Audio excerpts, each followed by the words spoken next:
நினைக்க வைத்தாய். பொருளுக்கு அலைந்திடும் பொருளற்ற வாழ்க்கையும் துரத்துதே.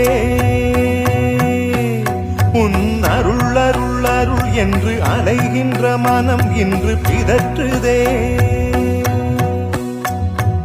அருள் விழியால் நோக்குவாய், மலர்பதத்தால் தாங்குவாய். உன் திருக்கரம் என்னை அரவணைக்குனதருள் பெற பிச்சை பாத்திரம் ஏந்தி வந்தேன். ஐயனே என் ஐயனே, பிண்டம் என்னும் எலும்பொடு சதை நரம்புதிரமும் அடங்கிய உடம்பு எனும் பிச்சை பாத்திரம் ஏந்தி வந்தேன். ஐயனே